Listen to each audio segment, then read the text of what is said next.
Jeez. Sorry.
Mic check. Okay, cool. No, that works. All right.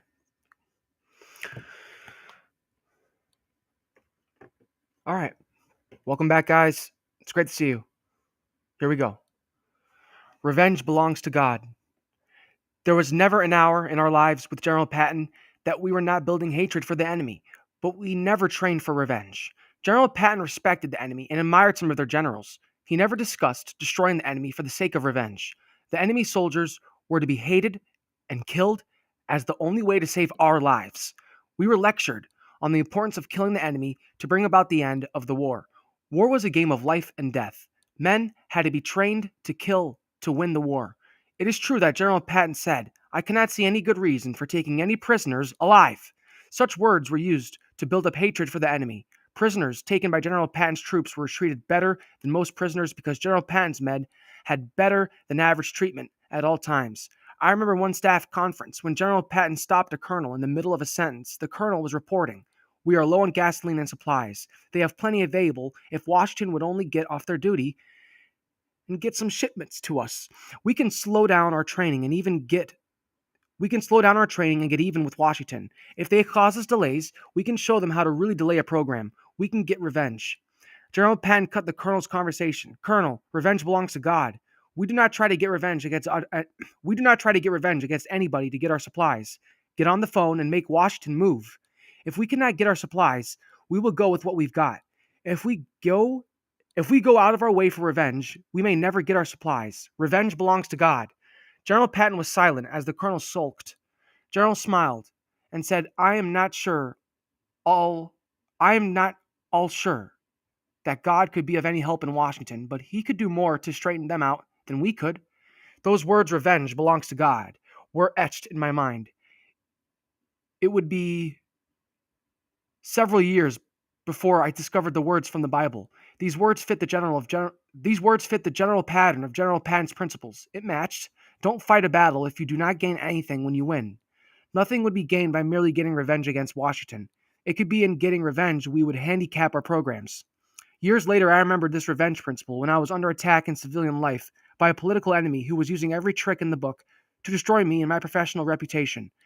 There were many things I could have done in revenge, but General Patton's words held me back.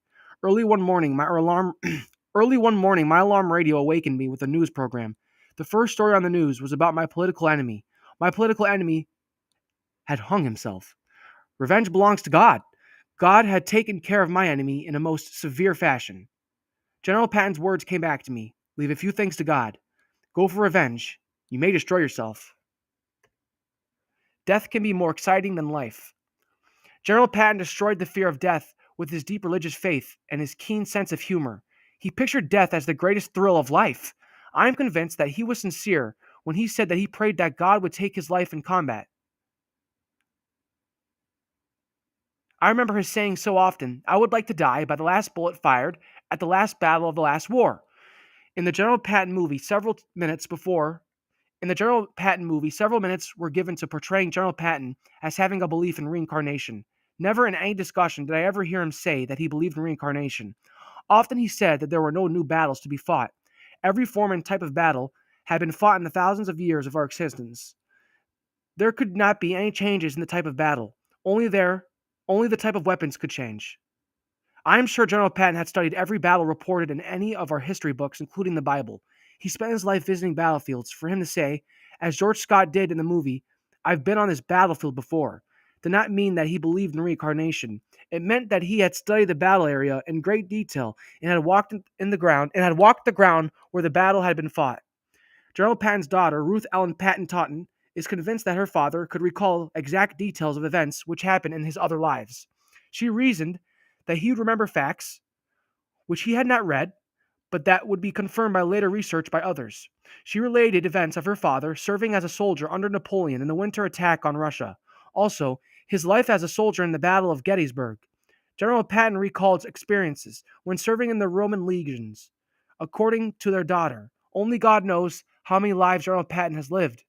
As I stated earlier, I am puzzled over the big animal, the big brown nose, which General Arnold rode in the Battle of Freeman's Farm. When General Patton told the story of this battle, he spoke as if from personal knowledge. I continue to be puzzled over whether General Patton could be reincarnated. As I mentioned at the close of this book, I heard a radio program coming from Seattle, Washington, while driving in Oklahoma. By an unusual quirk in the sky and the radio waves, I could hear this radio program over 1,000 miles from the station. Such a radio wave seldom is able to reach over 100 miles. The radio program was an interview with a descendant of the Indian chief, Seattle. The mystery of this program is that by letter and telephone, I have been unable to locate any descendant of Chief Seattle, nor any radio station that has any knowledge of such a program. Could it be that General Patton is reincarnated as Chief Seattle? The daughter confirmed that her father had two heroes, Christ and Alexander. I remember her saying with laughter, "No doubt he would put Alexander ahead of Christ since Alexander was a better soldier." I am sure the daughter is correct because General Patton talked of how it was a poor strategy for Christ to walk into the camp of his enemies. Colonel Devine explained that Jesus was following the scriptures. General Patton argued, if so, why did he weaken on the cross and ask, "Father, why have you forsaken me?" He weakened when he should have been strong. In reading the life of Alexander, I learned that he wore a shiny helmet. Alexander was seen by his troops every day, always near the front. He offered to Seattle. Oh, I see. He offered to settle the war with Persia in a personal duel with Darius, king of Persia. Alexander was concerned with the welfare. Oh, maybe I have to borrow the book again. Hold on.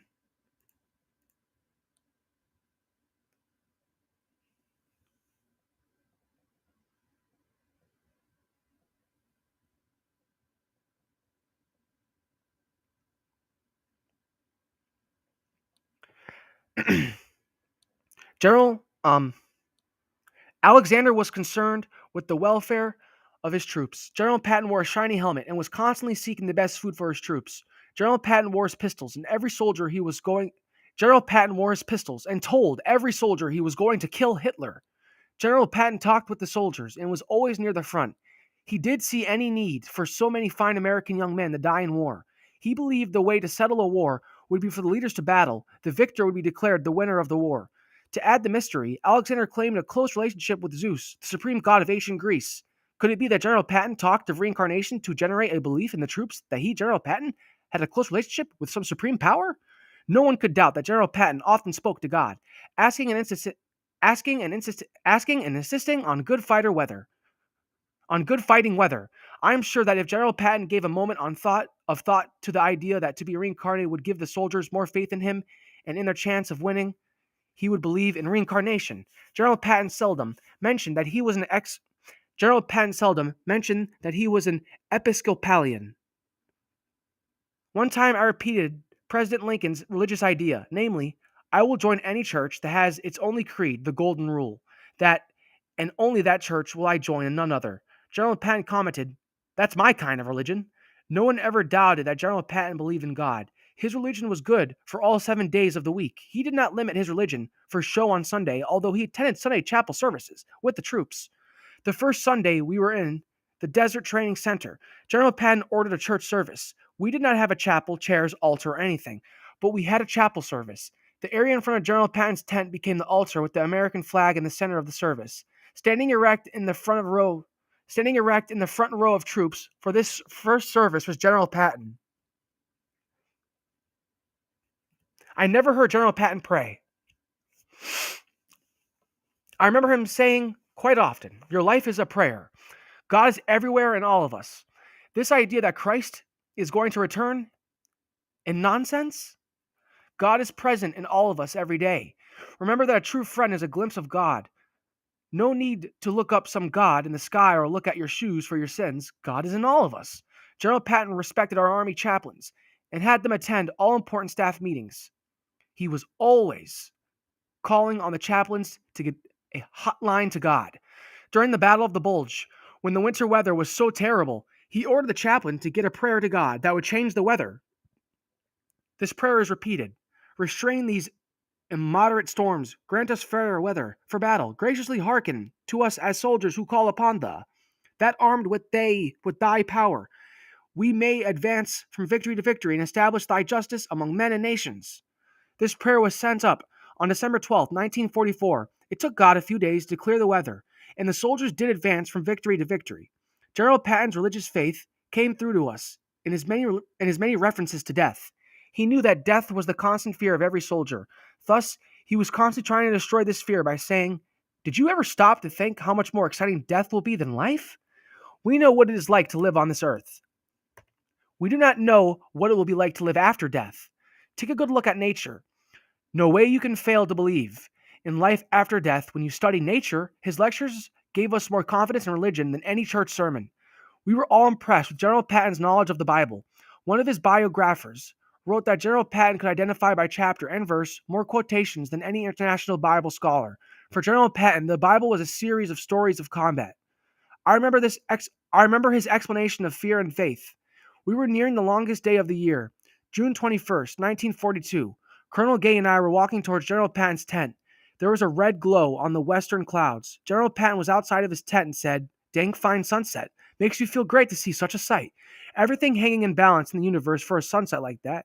Just like fear and faith. You get too many fears. You have to find the faith to match the fears. You get too much faith, and you will get more fears to test your faith. God keeps trying to build us up to conquer all fears, including death. He never gives us more fears than we can conquer, though. If we give up and fall down with our fears, somehow, He will pick us up and give us enough faith to match our next fears. If we never give up, we can destroy all of our fears. God runs both the fear and the faith departments. If there was a devil, God could destroy him easily. God does not fail at anything. Fear and faith grow together. If you do not have the faith to face death, not much chance you will have enough faith to live a full life. Many of us live half alive and half dead. No beauty in that. Nothing like that great sunset. You see all of that in the sunset, General? Colonel Gay asked. All that and more. Well, not really. I just see a small part of the universe, but any power that put this universe together had a great battle plan. We watched silently as the sun kept changing the colors on the Chuckwalla mountain range. Every soldier knew that General Patton was concerned about him. If the soldier was afraid of combat and death, there was no need to worry because General Patton admitted being scared. The way to whip fear was to keep going forward. General Patton said so. The troops were as loyal to General Patton as he was to them. This devotion of the troops was difficult for strangers to understand.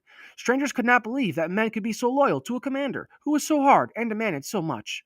General Patton demanded death for every soldier if it was necessary for victory, but General Patton would be the first to give his life. The stories and legends about General Patton were unlimited, even in 1942. I remember one newspaper reporter who told me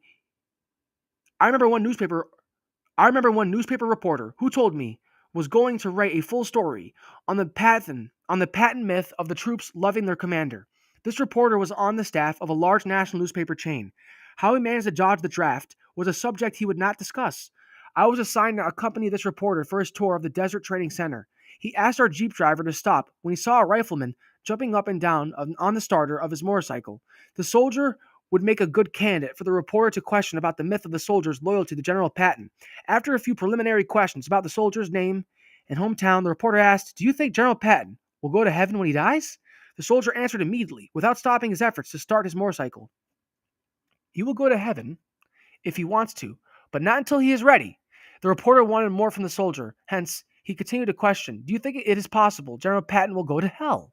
The soldier was getting angry with both the reporter and the motorcycle. He said in disgust, "Look, with General Patton, anything and everything is possible. If he decided he wanted to go to hell, I sure would like to go with him." The reporter shook his head in disbelief. We returned to base camp. Many stories were told about General Patton and the loyalty of his troops. The men enjoyed his lectures, his humor, his laughing at himself and making them laugh with him. I always liked the story about a member of General Marshall's staff who asked a second lieutenant if he believed that General Patton could walk on water. The lieutenant replied, "Colonel, I know General Patton. If you gave him an order to walk on water, he would figure out a way, and within 24 hours, he would have me doing it." This story made the rounds of the dining halls for months. The story General Patton liked the best of all those told about him is the answer of the soldier who was asked if the soldier believed that General Patton was so great that he would arise from his grave after 3 days. The answer? Hell no. General Patton would not arise from the grave after 3 days. Anything he was going to do, he would do in less than 3 days. I remember General Patton discussing heaven. He reasoned, "We know so little about heaven. It is it is supposed to be the best of everything. Why should we be scared to die? God can whip the devil any day of the week." I am amused at those preachers who stand in the pulpit and preach about the glory of heaven, but are scared to die. Give these preachers a touch of slight pain, and they might die from fright. If heaven is so great, why would such types be so scared? Looks like they would welcome a chance to get into heaven a few years early. Why hesitate? One thing I know, death is going to be something. He gave his boyish smile and added, "At least death will be different than life. I am sure that death will be exciting, because it is only a phase in the cycle of life." Next chapter. Better to fight for something in life than to die for nothing. All right, guys, we're going to take a break. I'll see you in a minute. Thank you.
All right, you guys.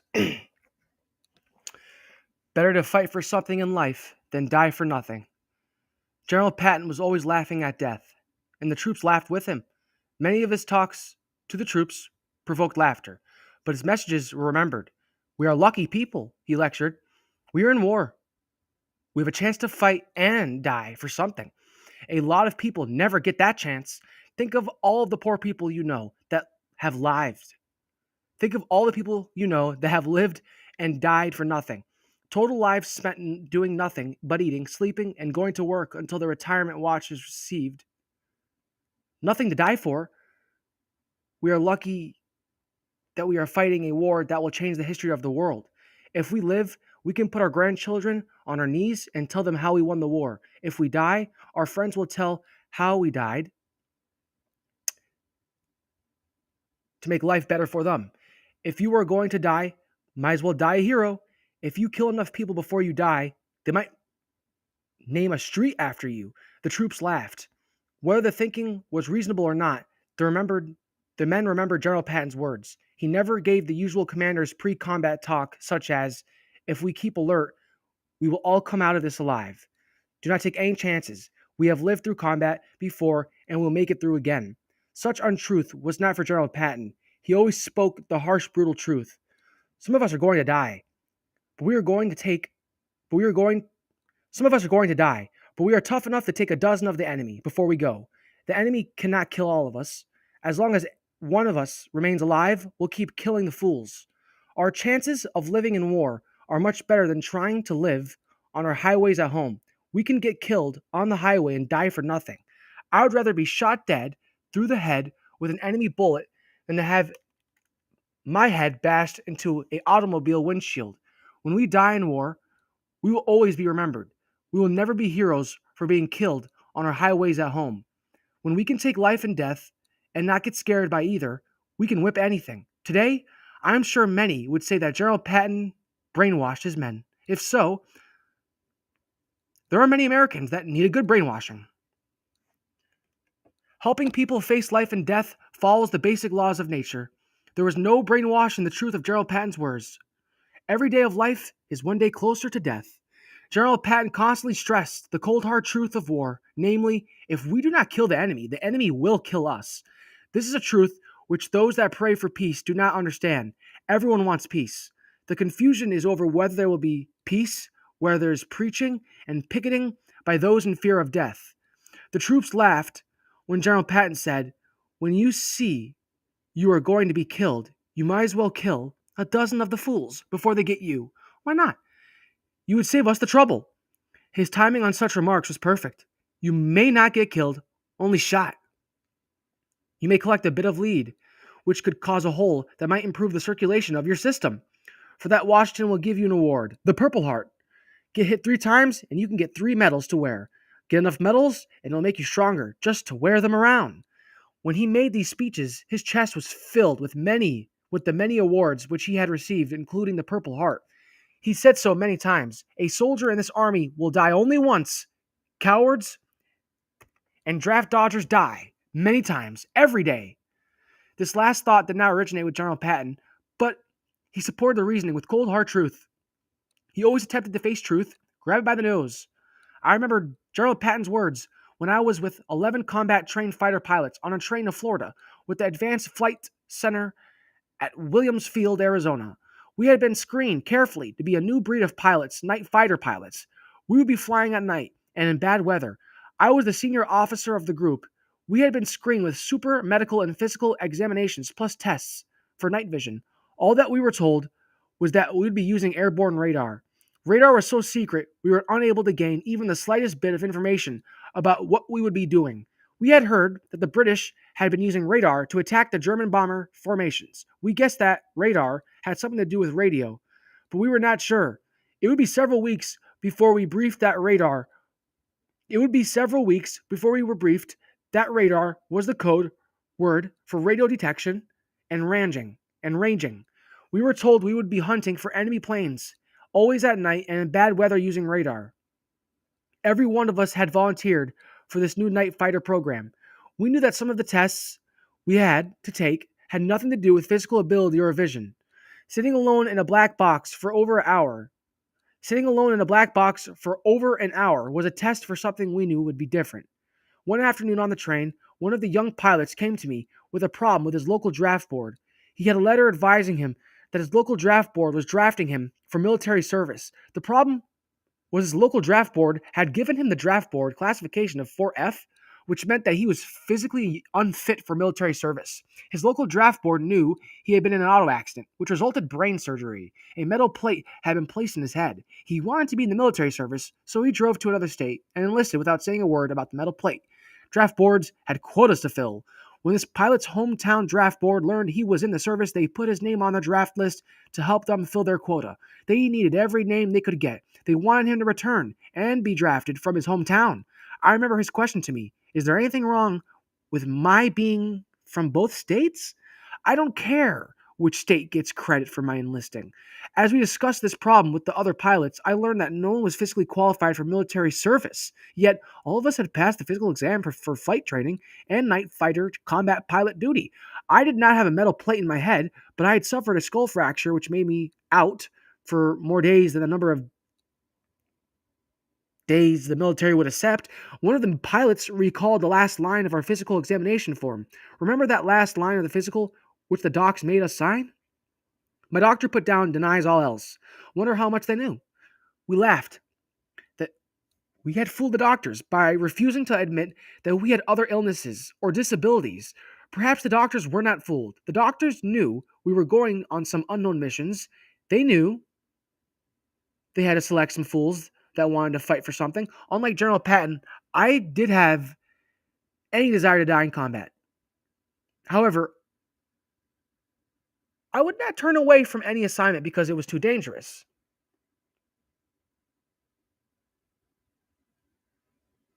Huh, sorry. Unlike General Patton, I did have any desire to die in combat. However, I would not turn away from any assignment because it was too dangerous. I did not want somebody taking a mission which I might have the physical ability to take. This was not a desire to be super brave. Probably the desire was to give no one the chance to say I turned away from any calculated risk of war. Never let death catch you in bed. All right, guys, we're almost done. Let's get through this. Let's take one more break.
Okay. Never let death catch you in bed. More people die in bed than in war, General Patton explained. Going to bed is like digging a foxhole. It is easy for death to catch you asleep. The Lord said, "Pick up your bed and walk." Staying in bed is the same as staying in a swivel chair too long. The brain gets clogged and the body gets sick.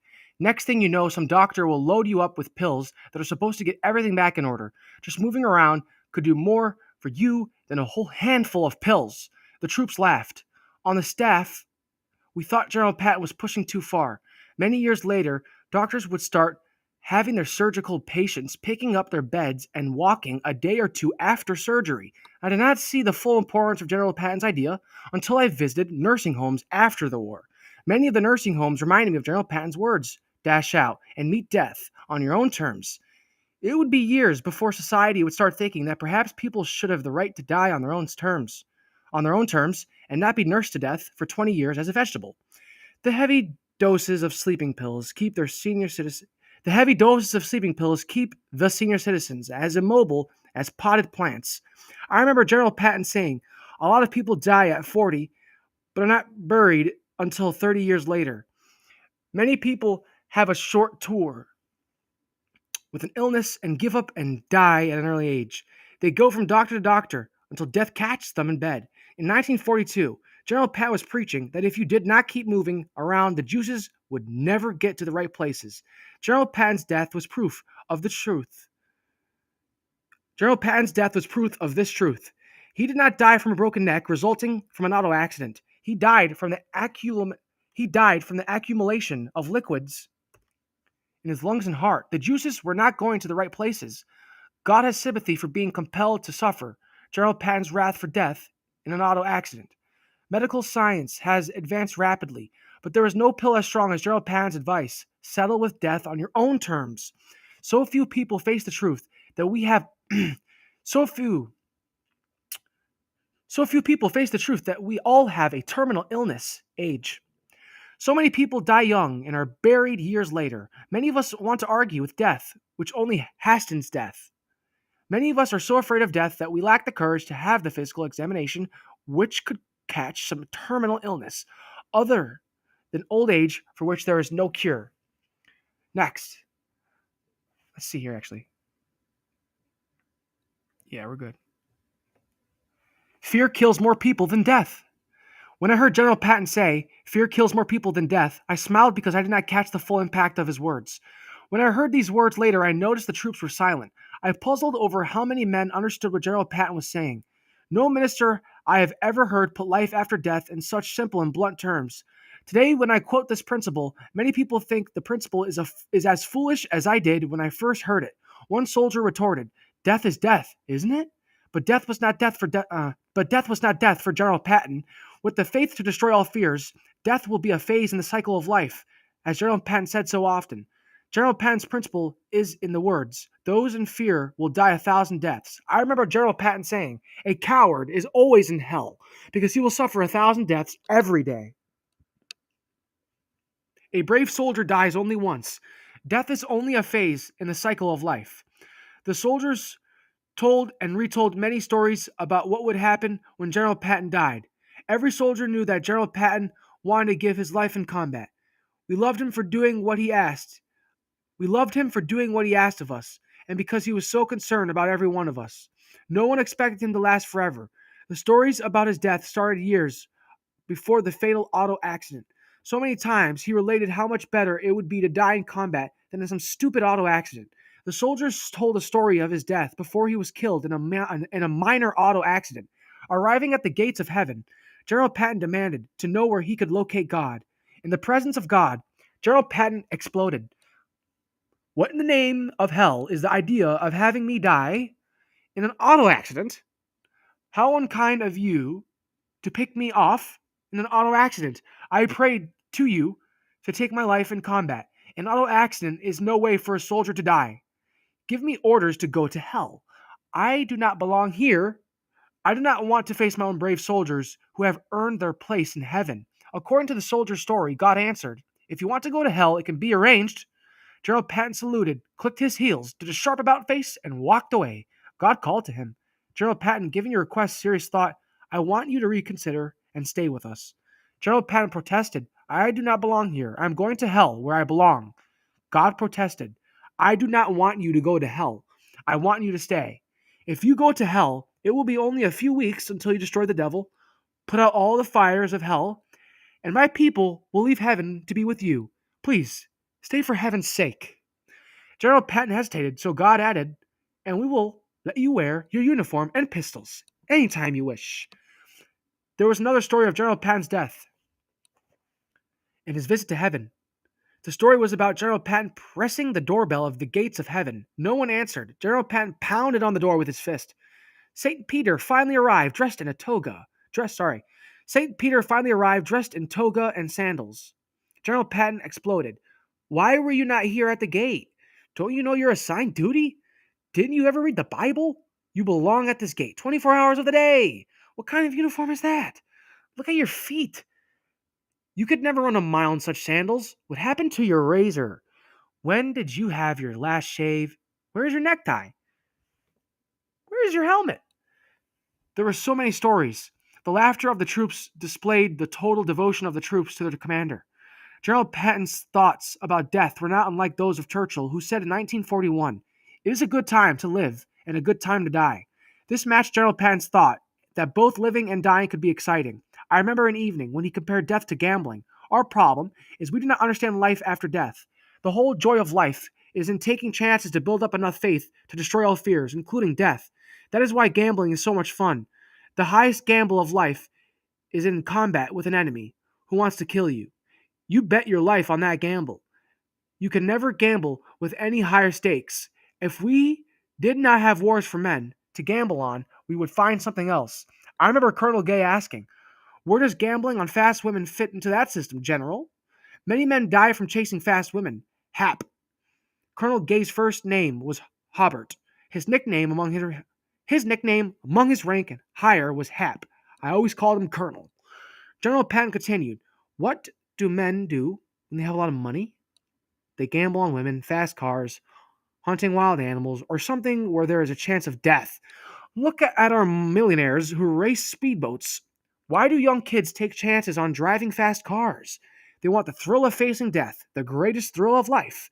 Without a lot of money, we all like to watch others defy death on a high trapeze bar or in facing a wild bull in bullfighting. Why? It gives us courage when we see that others are not afraid of death. One morning in the late summer of 1942, General Patton received a telephone call from General Marshall's office in Washington. General Patton had returned to Washington several times without any special announcement to us. This time it was a solemn. General Patton told us. This time it was a solemn General Patton who told us. General Marshall told me to bring 2 shirts with me. General Patton did not smile. It looks like I will be leaving our first armored corps and the desert. It may be I will have a higher staff assignment in Europe, but no command. Many of us, old and young, cried, but this time General Patton did not cry, although he often shed tears. Less than a week later, General Patton returned and cried big tears, and he told us, we will never be going into combat as a unit. Our assignment for the war will be to stay here and train others. Many of you will be transferred into units that will be going overseas. They told me that if it would be November before there would be a convoy of ships big enough to get us to North Africa. By November, Rommel will have captured the Suez Canal. It will be a long war. I suppose they think I'm too old at 56 to be the senior officer of a combat command. He left the briefing room in tears. No one had a dry eye.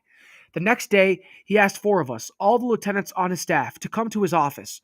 At this time, he told us that the Army wanted us to apply for flight training if we could pass the flight physical examination. I remember his crying as he dismissed us. He cautioned, "Remember what we look like when you fly over us? Drop you bombs on the enemy, not on us." What the hell am I saying?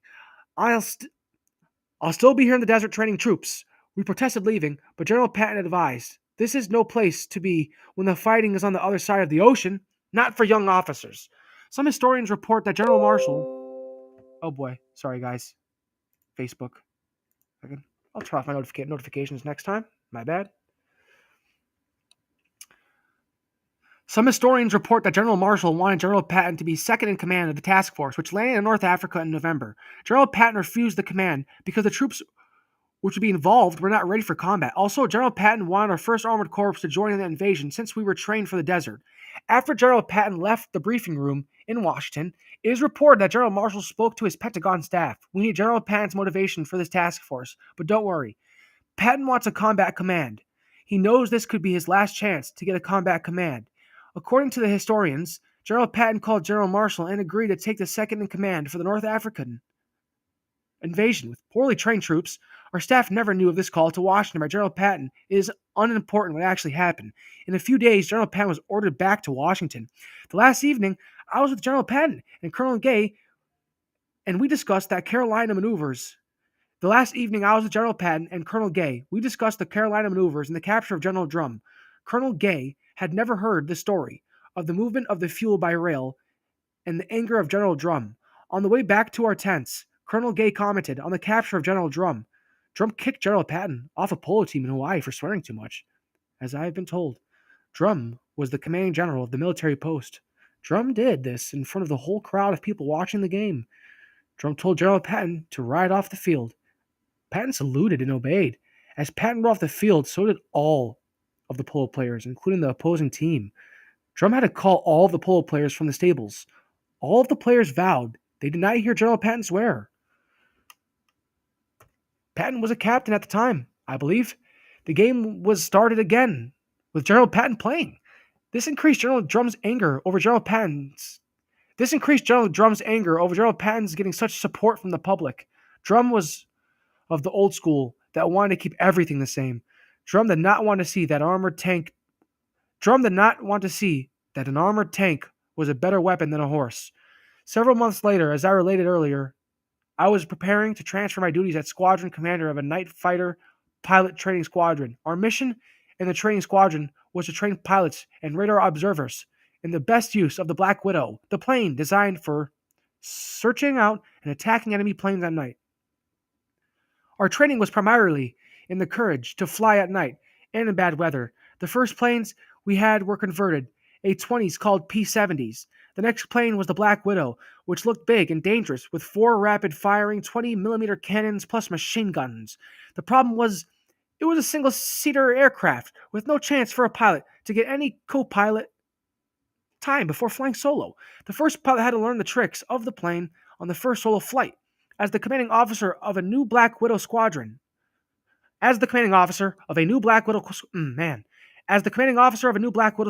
to go overseas into combat, I could select my staff, including the pilots. We were sure we could go over and win the war with our new Black Widows. I was busy selecting the pilots, radar observers, and staff officers with my newly selected squadron flight. Surgeon came to see me. He ordered, "You are not going overseas until I see an x-ray of your left knee." This officer had caught me limping and asked to examine my knee. He did not like the lump in my leg. Neither did I. My knee hurt most of the time. The x-ray of my knee revealed a large tumor. It was bone cancer. I was facing death from cancer, and not from a plane crash or combat with the enemy, not even from General Patton. My military career ended with a leg amputation. Bone career was considered terminal. No chance of recovery. After months in amputation centers, I returned to the civilian life. After the war ended in Europe, I wrote to General Patton asking him to visit Indiana when he returned to the States. I wanted to arrange a victory parade in Indianapolis for him to so that he could get the tributes which he deserved. My letter to General Patton was dated September 13th, 1945. Since my letter would go through several military offices before reaching General Patton, I was amazed to receive a reply in 11 days from the time the letter was mailed. General Patton's later General Patton's letter was dated September 24, 1945. In the letter he stated,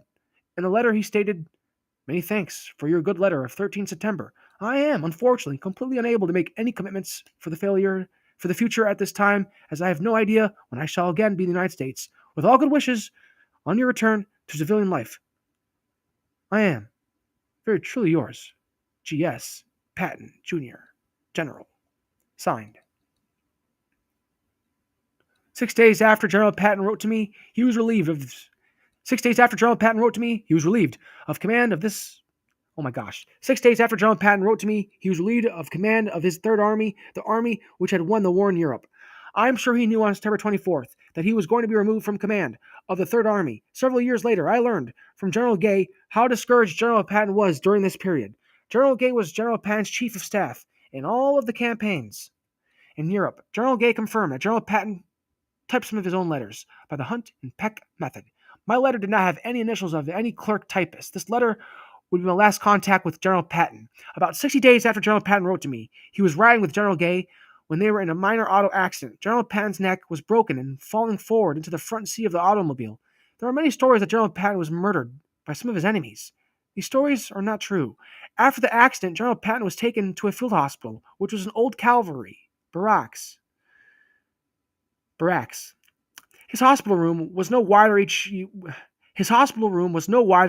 way than outstretched arms. According to one of the nurses that attended him, General Patton had around-the-clock nurses and a surgical team in constant attendance. His death was caused by fluids building up in his lungs and heart. According to the final report, since he could not move, the juices could not go to the right places.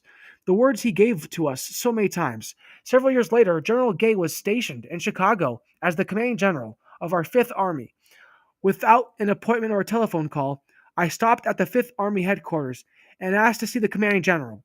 3 stars of lieutenant general can change some men, but could not change a man of the great caliber of General Gay. Within minutes, I was in the general's office, and we were discussing our favorite subject, General Patton. General Gay commented, "It seems like many years since we were on the general's staff in the desert, looking at each other every day across our desks. Seems like more than a century." I asked General Gay about how General Patton had died. He answered, "Just a simple auto accident." The type he said was worse than a death in war.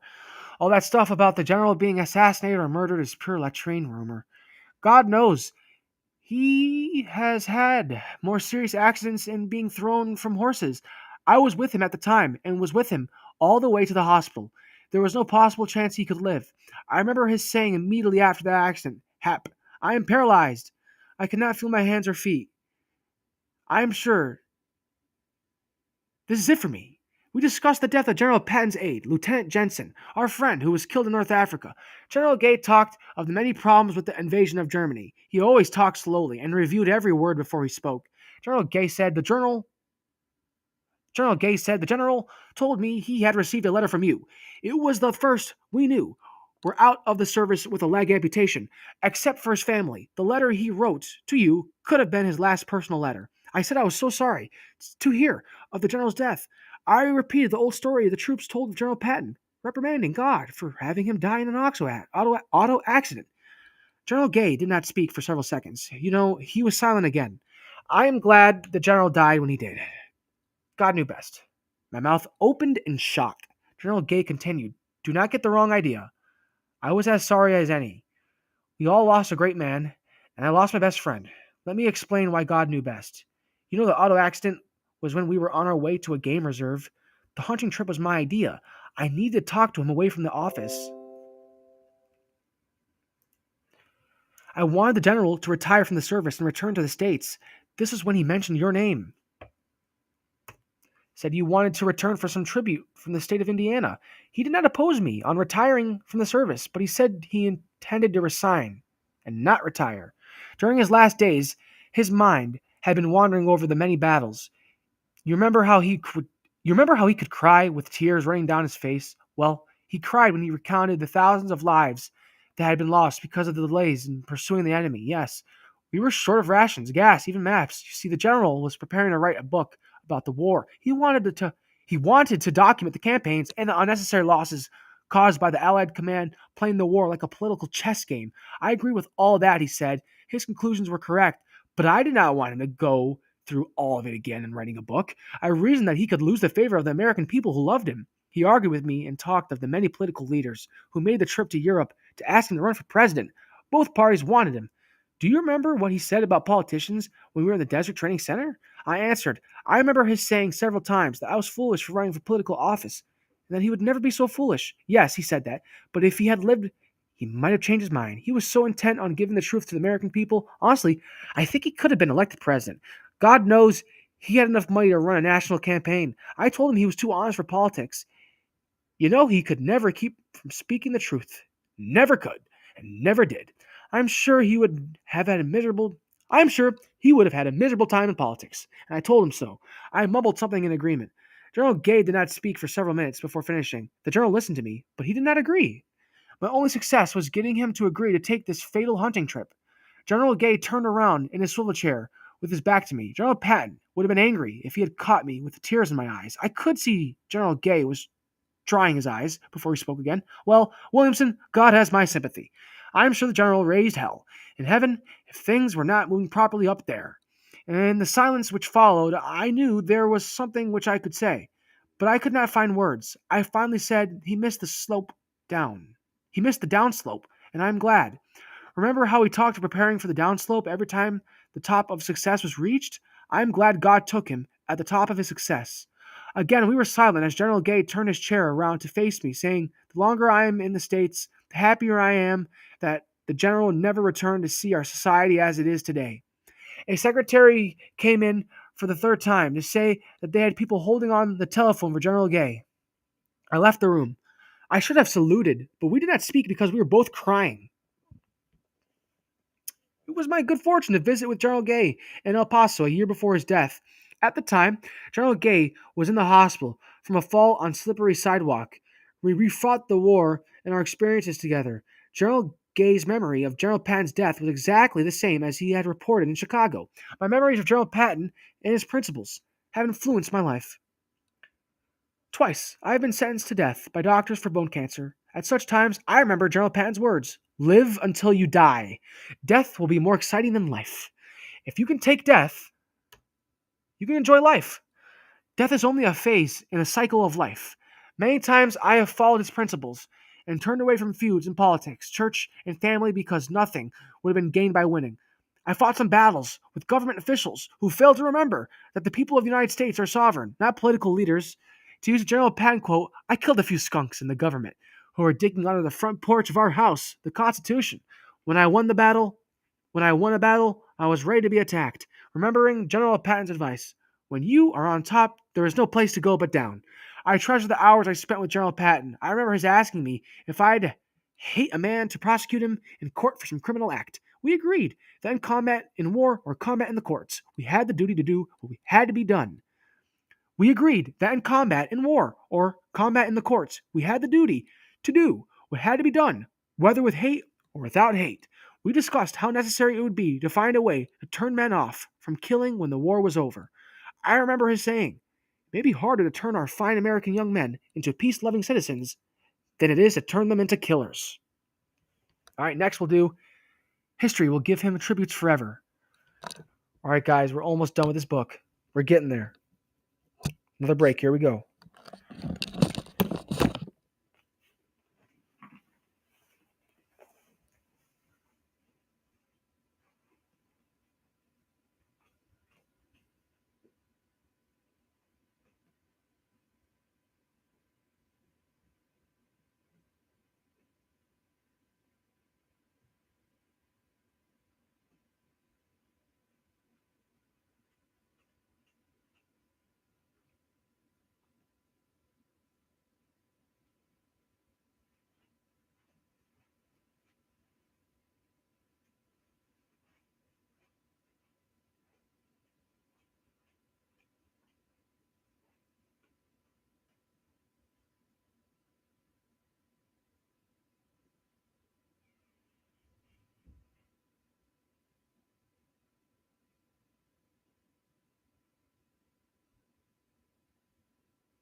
Okay, here we go.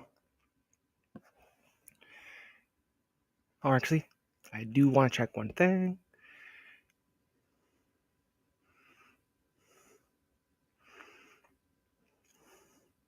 Okay. History will give him tributes forever. World War II needed a commander who understood the nature of war, who knew that war meant killing people. General Patton was that commander. For General Patton, war would never be a political battle, a cure for unemployment, a chance for political office, or a way to help the economy. War meant that people had to be killed to have peace. The quicker the enemy could be killed, the quicker the war would be over. The war with Germany ended when Hitler knew he would be captured and killed. Hitler died from self destruction, his own self discipline. The war with Japan ended with the atomic bomb, made certain that all the leaders of Japan could be killed. The atomic bomb brought peace. Such a bomb can bring peace. When those starting the war know they can be killed when the first bomb explodes, I'm sure General Patton would accept any such weapon of total destruction, just as man accepted and made good use of fire, the long spear, and machine guns. I am sure General Patton would say, if God had not wanted the nuclear bomb, he would not have helped man invent it. General Patton will receive the tributes which he deserves from the historians of the world. The Patton movie is used to instill courage in the White House, to build spirit in football teams, and inspire military cadets. A high tribute was given to General Patton by British General H. Assami, who said he personified the national genius which raised the United States from humble beginnings to a world power. General Assami also wrote General Patton wanted to win in the shortest possible time. Never in the history of the world is there an instance of a single army having such a great effect in deciding the major issues of a campaign. Third Army's record is peerless by any measure, a great tribute from a great British general. General Patton accomplished his victories despite all of the reprimands for advancing against orders and the refusal of the high commands to supply his troops with fuel for attacking for easy victories. General Patton bounced from the bottom every time to win the war for those who wanted to stop his rapid advances to defeat the enemy. General Patton's most effective weapon was not the armored tank. It was the individual soldier who was trained to be completely fearless. In truth, as General Patton said so often, every American soldier is a four-star army. General Patton's soldiers learned to love the thrill of facing death in combat. They followed General Patton's principle that the greatest thrill of life was the ability to face death. For him, combat with the enemy meant an end to the killing of people on both sides. If he had been permitted to pursue the defeated enemy, the war would have been over many months earlier. Major General H. Sorry. Major General H. Assami also wrote, General Patton had opportunities which he was not permitted to follow, which have proven decisive, shortened the war, saved thousands of lives, and left the West in a better strategic posture than it would be more than a quarter of a century later. Excuse me. Sorry. General Assami's book about General Patton is entitled A Study in Command. General Assami's evaluation of General Patton was confirmed by the German general Richard Schmidt. Schmidt. Schmidt. Schimpf.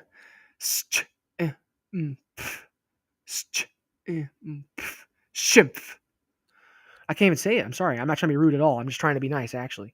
Richard Schmidt. It is what it is, who said, we always confidently relied on Allied hesitancy to exploit success to give us time to withdraw and regroup in order to slow up the next thrust. But with your General Patton, it was different. He was very aggressive in exploiting a penetration. His breakthrough at Avranches was an outstanding example of this. So was his phenomenal campaign in the Palatinate.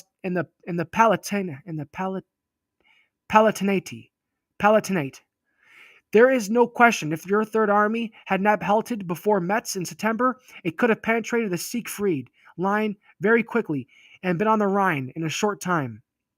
At that time, we were powerless to cope with the situation in that portion of the front. But when your Third Army was halted, we obtained the time to regroup, and we used it to the utmost.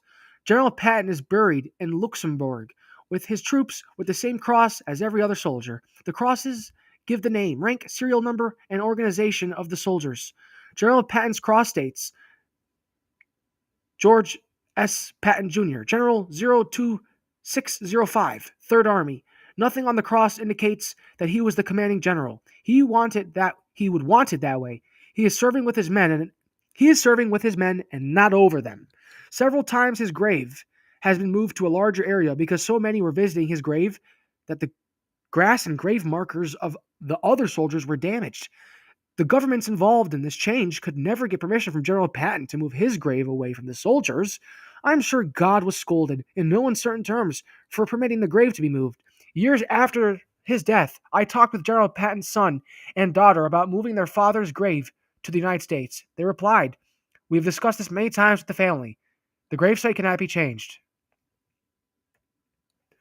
Although it was General Patton's wish to be with his soldiers, I regret that the greatest military commander of our history is on foreign soil. In talking with the daughter, I asked, "I knew your father and mother wanted to buried in the same grave. Is it possible?" Before I could finish, she said, "Somehow I know they are together someplace." All of General Patton's principles came pouring into my mind when I was driving alone on an interstate highway in Oklahoma. By some quirk in the clouds and radio waves, I was receiving a radio station from Seattle, Washington. The radio announcer was interviewing a descendant of the Indian chief, Seattle. The words of the Indian chief were so close to General Patton's principles that I quickly wrote the words on a map as the descendant spoke. When I repeated the words, I could see that General Patton had packed the wisdom of the centuries into the principles which he gave to the troops. The descendant of Chief Seattle quoted his ancestor: "There is no death, only a change of life. The dead are not powerless." General Patton is not dead. He has had a change in the phase of his life. His principles will have power forever. Okay, everyone. That's it. We got through it. If you want to see the index, here it is.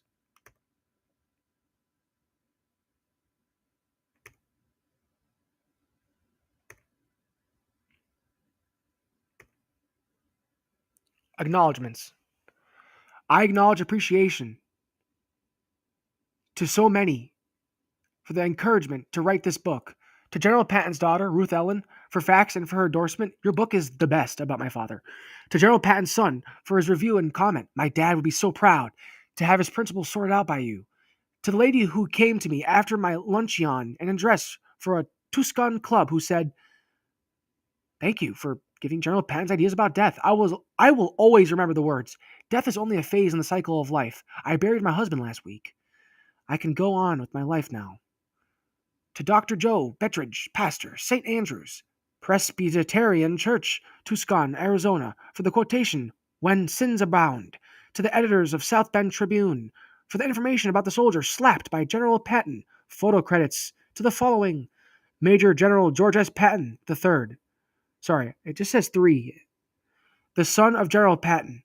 K. Durban for photographs and confirmation of the Black Shield for Benedict Arnold at our West Point Military Academy. The Department of the Army. The Pentagon. Special appreciation to my wonderful wife and son for giving me so much to live. 4. Through military and surgical tours of duty, in addition to be the tour of duty of writing this book. Porter B. Williamson. And then it says notes. All right, you guys, this is the back. Partial list of General Patton's principles. Command and management. Any man who thinks he is indispensable ain't. Commanders must have authority to match responsibility. Commanders must command. Health. An active mind cannot exist in an inactive health. An active mind cannot exist in an inactive body. Always make the mind command the body. To gain strength, always go beyond exhaustion. Pride and confidence. Pride in self starts with pride in appearance. Do not be afraid to fail. Never take counsel of your fears. Decision making. Grab them by the nose and kick them in the pants. If everyone is thinking alike, no one is thinking. In the long run, it is what we do not say that will destroy us. Victory and success. The way to win is to never lose. Never fight a battle unless you will gain by winning. Success is not in getting on top. It's how you bounce on the bottom. Life and death. Death can be more exciting than life. Live for something rather than die for nothing. Fear kills more people than death. All right, guys. I think that's it. That is it. Cool. That's it, you guys. I hope you enjoyed General Patton. I mean, I know I did. This was amazing. I appreciate it. You know, if you ever are looking for a book to read, I'll try thinking about the people you look up to and maybe what they read, and then try to maybe find a middle ground. It's not that easy, though. You know, I look up to presidents and stuff like that, and generals, and those kind of things. My dad does too. It's just one of those things, you know. Well, guys, thanks for everything. Out we go.